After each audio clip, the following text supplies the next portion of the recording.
Matthew 4, 23 to 25. Ubangiji ga munan a gabanka da kalmarka a buɗe a gabanmu. Muna roko ya Ubangiji domin ka nuna aikin allantakarka. Ka taimake mu ya Ubangiji domin kalmarka mu iya fahimta, mu kuma zama masu aikatawa. Ina tsaye a gaban bayinka fanko, amma ina zuba ido a gare ka domin ka cika ne da ruwanka mai tsarki, domin abin da zai fito ya fito ne daga wurinka. Ka kawar da nawa iyawa da dukkan abin da ina gani zan iya fadatar nawa iko.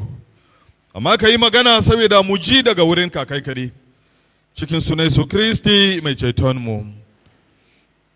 Maganar Allah na cewa sai ya zazzaga dukkan ƙasar Galili. Yana koyarwa a majami'unsu, yana shalar bisharar mulkin Allah, yana kuma warkar da kowace cuta da rashin lafiya na mutane. Ta haka ya shahara a cikin duk ƙasar Suriya. Haka kuwa ka kawo masa dukkan marasa lafiya, masu fama da cuta iri-iri, da masu shan azaba da kuma masu aljanu, da masu faradiya da shanyayu, ya kuwa warkar da su. Taro masu yawan gaske suka bi shi daga ƙasar Galili, da Difakolis, da Urshalima, da ƙasar Yahudiya, har ma daga hayin kogin Urdun. Ubangiji ya sa wa maganarsa albarka. Knowing and sharing Christ's suffering through the work of evangelism and discipleship. Wanda a Hausance yana cewa sani da yin tarayya cikin shan wuyar Kristi ta wurin yada bishara da almajiranci. Na fara fada a nan cewa sanin almasihu ko kuwa knowing Christ is a privilege and a responsibility. Sanin almasihu zarafi ne kuma nauyi ne ko kuwa wata aiki ne ta musamman. Ban sani ko mutane nawa sun sani haka ba. It is also a blessing and a burden. Albarka ne kuma da wani na waya ne kuma wanda aka baka. Domin idan ka san almasihu, idan kin san almasihu, there are some things that are expected of you. Knowing Christ and the power of his resurrection should ignite and sustain the zeal for evangelism in any believer. Idan mutum ya san almasihu, zai rura wuta na yin bishara a cikin rayuwarka, a cikin rayuwarki. Then, it is our responsibility as Christians to preach the gospel. Aiki ne wanda Yesu almasihu ya ba mu kamar da muna karanta a Matanan Sura 28, aya 19 zuwa 20 nan, wanda an riga an ba mu ana the Great Commission.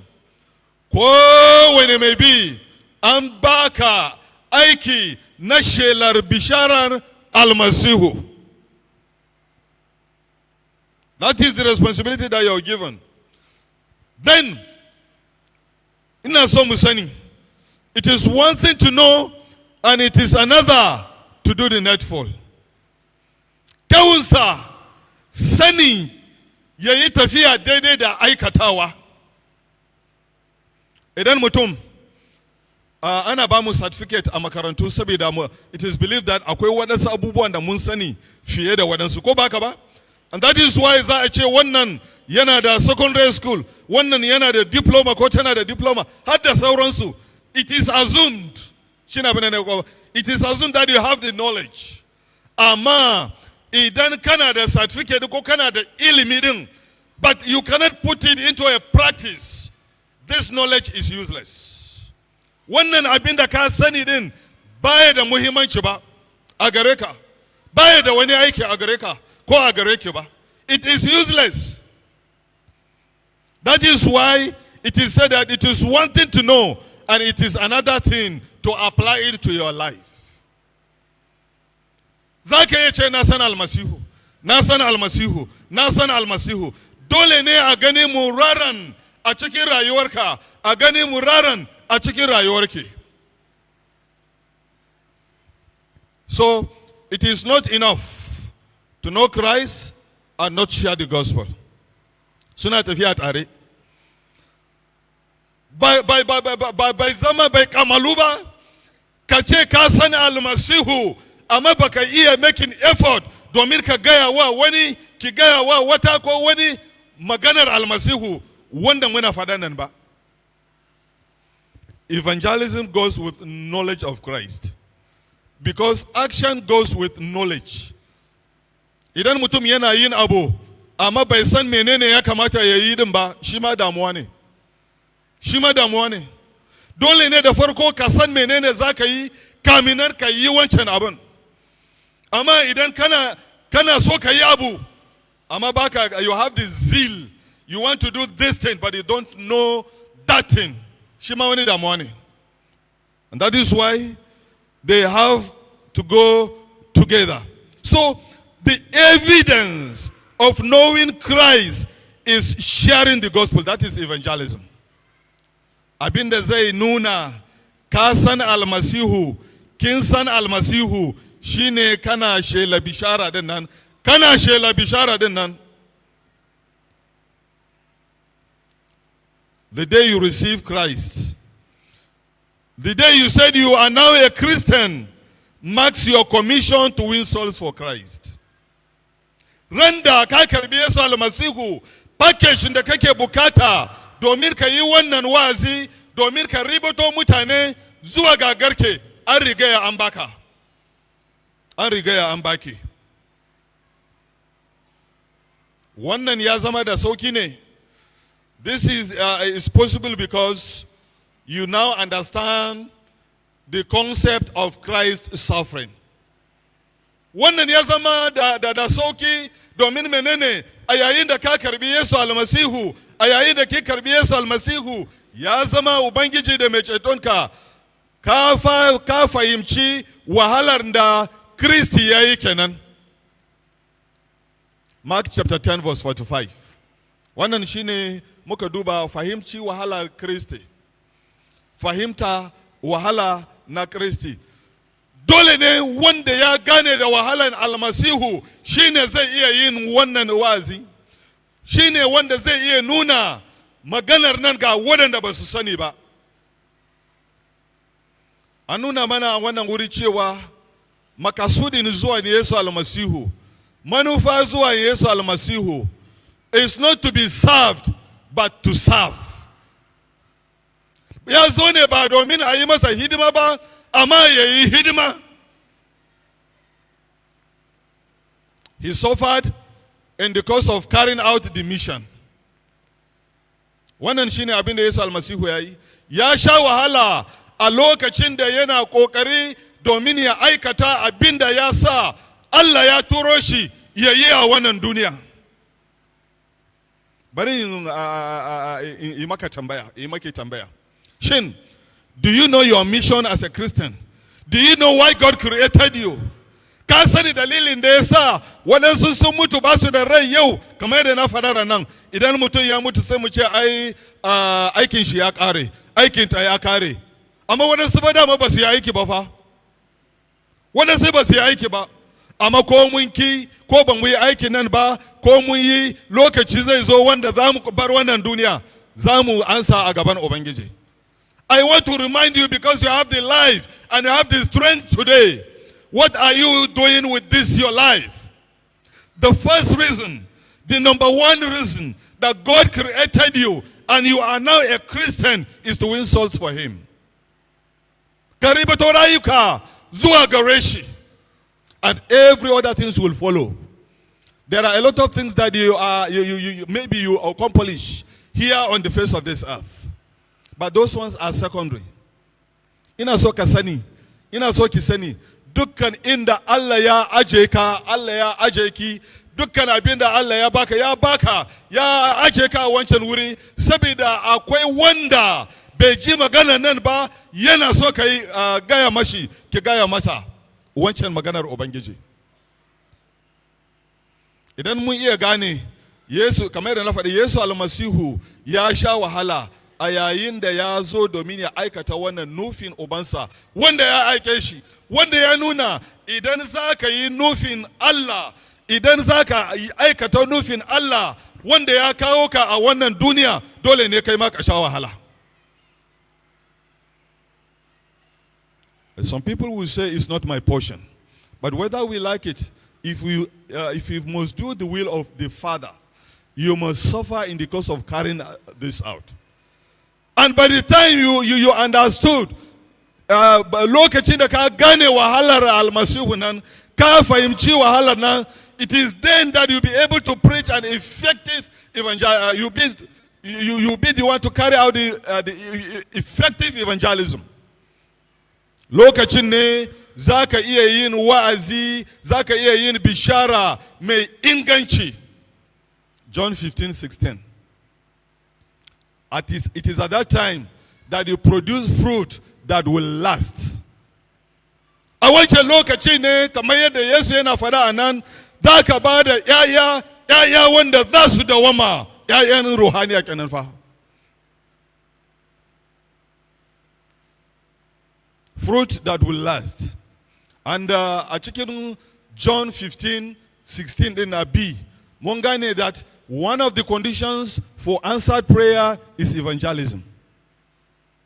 Ɗaya daga cikin abinda sharuda wanda Allah zai ansa addu'arka, zai ansa addu'arki shine bishara. Ashe, there are some things in your life that if you want God to listen to you, just go and evangelize. Just go and evangelize. Or allow your time, allow your energy, allow your resources to be, so that you use them and be evangelists. Effective evangelism. Effective evangelism result in church planting. Result in the growth in the church. Wannan shine abin da mun gani.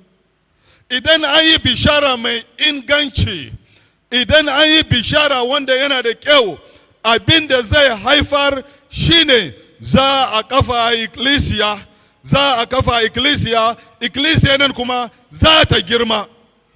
Yawan mutane, girma kuma a cikin ruhaniya. A wannan wuri za a gani ana addu'a, ana azumi. Ikkilisiyan da ba addu'a da azumi is a dead church. It's a dead church. Ba addu'a, ba azumi, and ba dead church sai dai dead Christians. Idan an kawo matatun Kristoci suka zo suka hada ikkilisiya, wancan ikkilisiya ma za ta zama yaya? Dead church.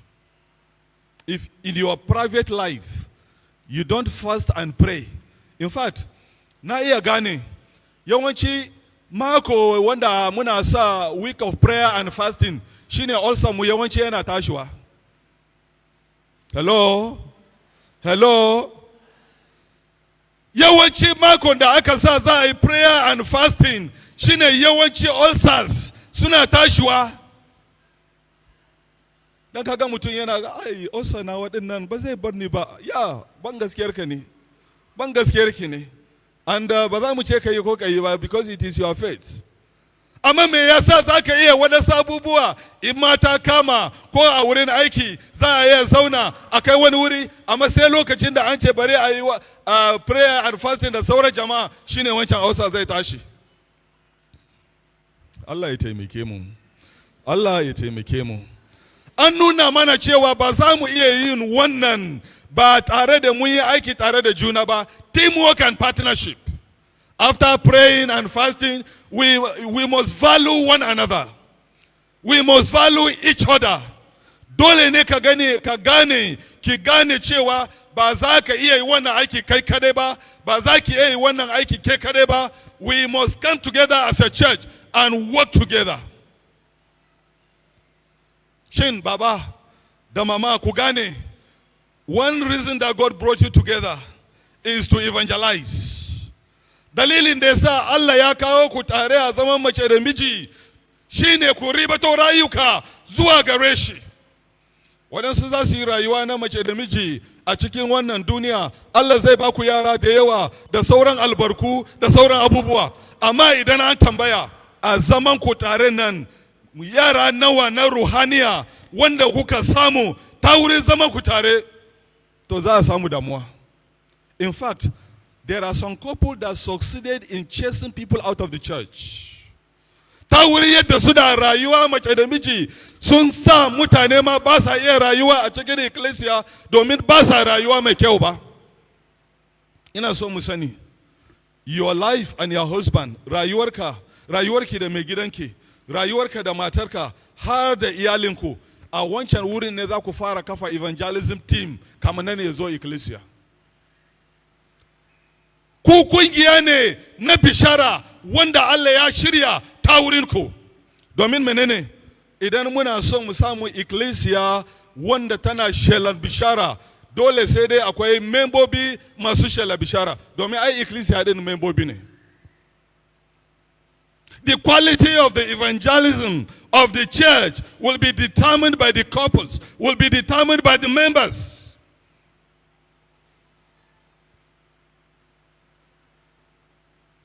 An nuna mana cewa ɗaya daga cikin abin ikkilisiya na farko wanda ya sa ikkilisiya ta haɓaka, wanda an nuna mana cewa suna ta haɓaka, suna ta karuwa day in day out, shine menene?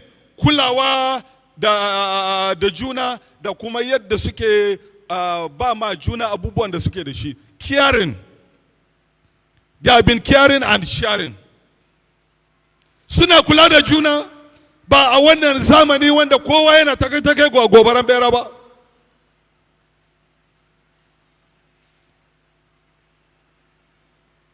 A yayin da muna tafiya tare, a yayin da muna kula da juna, a yayin da ka damu da ɗan uwanka.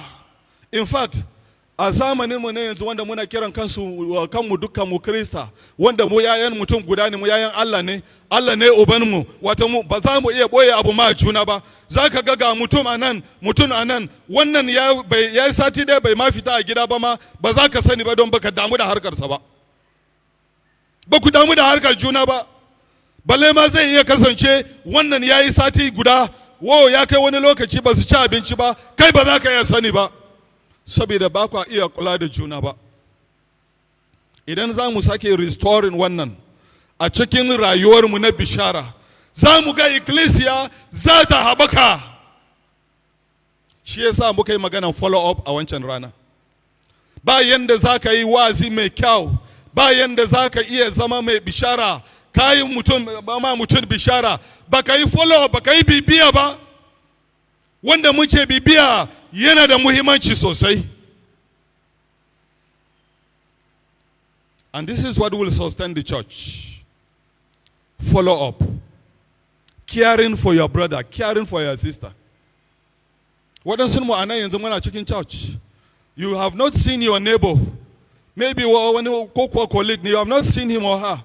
Bayan da mun koma gida, neighbor, baka je church yau ba, baki je church ba, what really happened? You can sit down. Ku zauna, amma wani ba zai damu ba. Bar shi. Ko da shike akwai waɗanda they are just seated ba za su zo ba. But you should be the one to speak to that person. Ba mu damu da juna ba.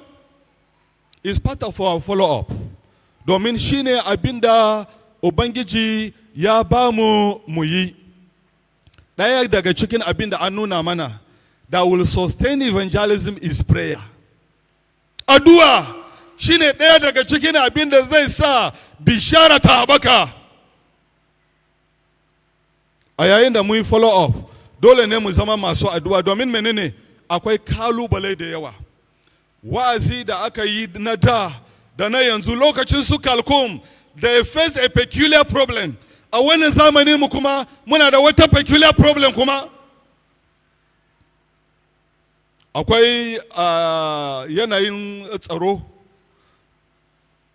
wanda ba zai bar mutum ya yi ba, amma za mu yi na kurkusa da mu. Akwai challenges da yawa ga kidnappers. Lokacin da muka je GCC nan gaba bayan nan, president yana fada mana ba, akwai wani dan Copes copays wanda suna tafiya mun gane wanda suna tafiya kamar NYSC na COCIN. An kai shi wani wuri sai aka yi kidnapping nashi. Wannan mutum ai kidnapping nashi, da aka yi kidnapping nashi aka yi mashi duka, ya ce mana ai mashi bulala guda 70. Ai mashi bulala guda 70, ban san ko ya ake kirgawa ba, but it could be more than that. Ban san ko kowane rana ne ana yi ba. Ɗaya daga ciki an ba shi wahala just for him to deny Christ, but he refused. Amma daga baya ya fita. Da ya fita sai aka kawo shi gida. Da aka kawo shi gida sai aka ce dan uwa zaka sake koma. In kai ne ke ne ya zaka yi ka tsira daga hannun mutanen nan a can. What will you do now? Ka dawo ko kin dawo? Sai aka tambaye shi dan uwa zaka sake koma a wancan wuri? Sai ya ce ba, yanzu na samu karfin ci gaba. Hallelujah, hallelujah, hallelujah. Ya ce yanzu na samu karfin ci gaba. Domin menene? Ya gane wa ya aike shi wurin. Ya san wane ne, ya fahimci wane ne Yesu almasihu, ya fahimci wahala wanda Yesu almasihu ya sha domin sa. Idan ka fahimci wahala, ka fahimci abin da Yesu almasihu, kin fahimci abin da Yesu almasihu ya yi akan gicho, you can go to any length just because of him. Za ka yi kai kome domin sa, just because you now know what he has done for you. Idan ba za ka yi kome saboda Yesu almasihu ba, akwai damuwa. Akwai damuwa. Kanan ba, an nuna mana akan cewa that we cannot evangelize without having a strong prayer life. Idan ba kai mai yin addu'a ba, ba za ka yi bishara ba. Dole ne mu zama masu yin addu'a. Dole ne ka zama mai yin addu'a, ki zama masu yin addu'a. But a lot of abubuwa a zamanin mu yanzu idan an ce ku fito mu yi addu'a, sai dai irin addu'a wanda za mu taro mutane su fadi nan. I'm not saying it's bad though. Shine wata rana muna ganin cewa shine inda something is happening. Amma waɗansu we prefer to sit down. We prefer to sit down in our comfort zone. Idan ba ka iya yin addu'a, you are not a genuine Christian as a Christian. Idan ba ka iya yin addu'a, ba kai Kirista ne na ainihin zahiri ba. Domin menene? A Christian is somebody that is connected to Christ. And one of the things that connect you is your prayer. How is your prayer life? Ya rayuwarka na yin addu'a.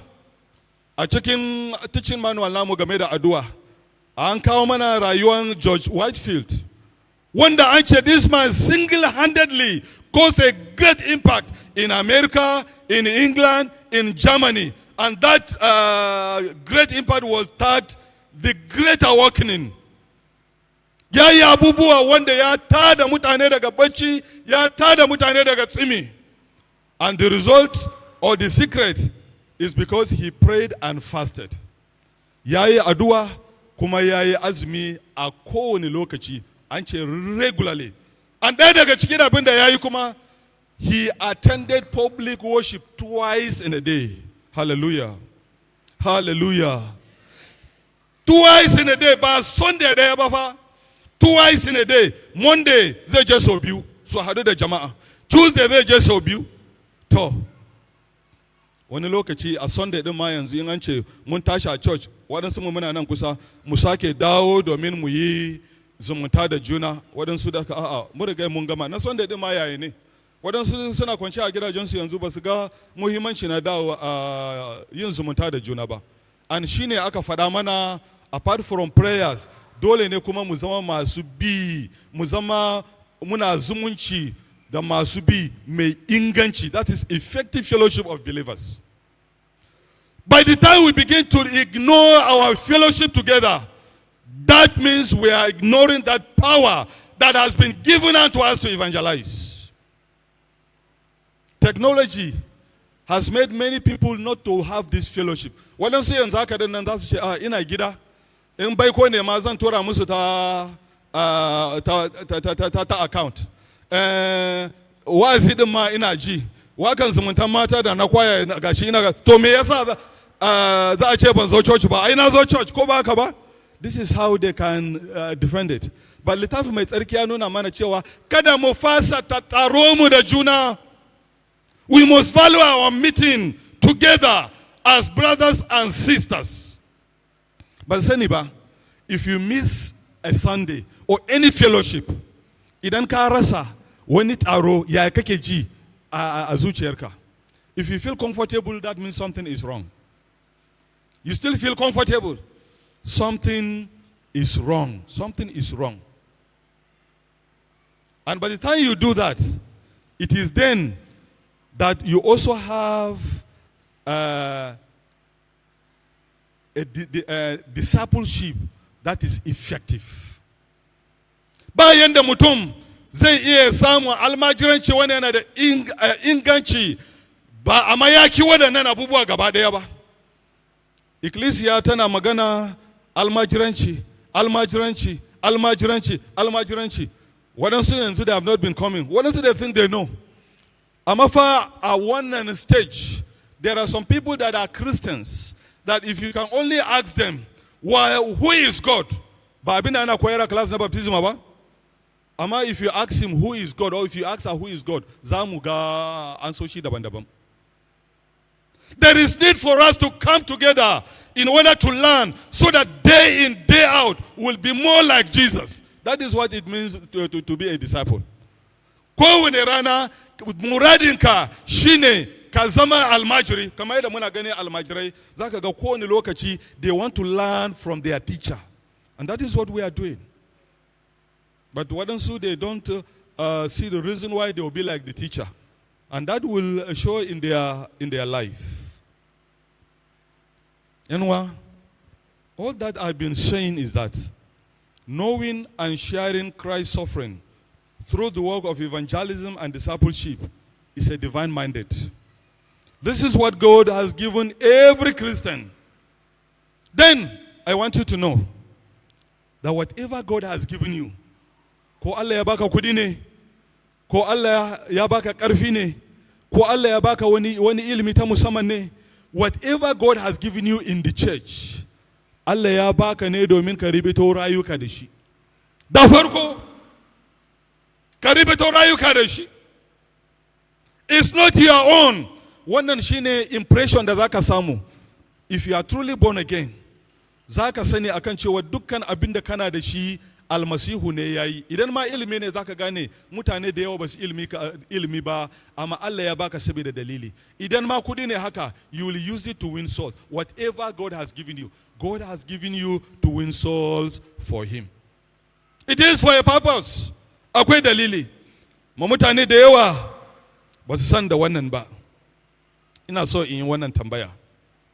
Have you identified what God has given you to achieve this? Whether it is resources, whether it is money or whatever. Ina so a karshe in faɗi wannan. Shi Pastor Manasa ya tambaye mu ranar Laraba da ya bishe mu ba.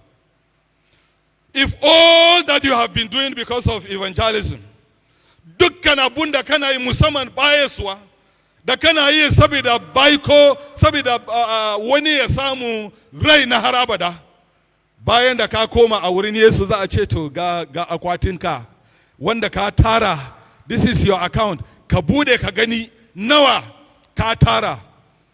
Shine wanda za ka iya zama a kai a yayin da kana gaban Yesu almasihu. Shine wanda za a shirya maka, let's take it literally, yadda za ka ci abinci da shi. Waɗansu mu a wancan rana waɗansu sun ce ba, waɗansu washe gari za su sake koma idan akwai zarafi, domin ba su da abin da za su ci the following day. Domin abin da sun tara ma gaba daya ba zai isa mil nasu ba. I don't know whether that describes your life. Whatever we have been doing in the church is for you to be able to win souls. In za a tara maka, waɗansu za a yi mamaki kamar yadda mata suna waka kullum, akwai mamaki. Domin menene sakamakon nan waɗansu za su karɓa, amma da hawaye. Kullum ina fada, waka nan da ana fada, me yasa dole za ka karɓa da hawaye, ba za ka kika tafi ba, ba za ka iya ba. Za ka karɓa domin naka ne, naki ne, amma da hawaye. May that never be our portion. I said may that never be our portion. I said, may that never be our portion. Yanuwa mu falka daga bacci. Mu falka daga bacci. Mu yi bishara domin menene? That is why our church is called evangelical. We depend on evangelism. Bari mu miki a tsaye. We depend on evangelism in order to win souls. Mun yi ta addu'o'i a cikin mako wanda ba zan son mu yi addu'a da yawa ba. Amma addu'o'i guda biyun da za mu yi, I just want you to pray and say, Lord, I want to know and share your suffering always. Ban sani a cikin mako nan gaba ɗaya menene ka iya ɗauka ba. This single prayer can change your life. Lord, I want to know and share your suffering always. And the other prayer is that, help me, Lord, to avoid distraction. We want to know Christ. We want to share his suffering. But our problem is distraction. These 2 prayer points, make it to be your prayer point. Abubuwa na doke hankali. Ask God to help you. Ka roki Ubangiji ya taimake ka. Ce Ubangiji, dukkan abin da zai kawar da hankali na daga saninka da kuma sharing, participating in this your suffering. Take it away from me. And this prayer is going to change your life. This prayer is going to change your life. If only you pray it from the depth of your heart.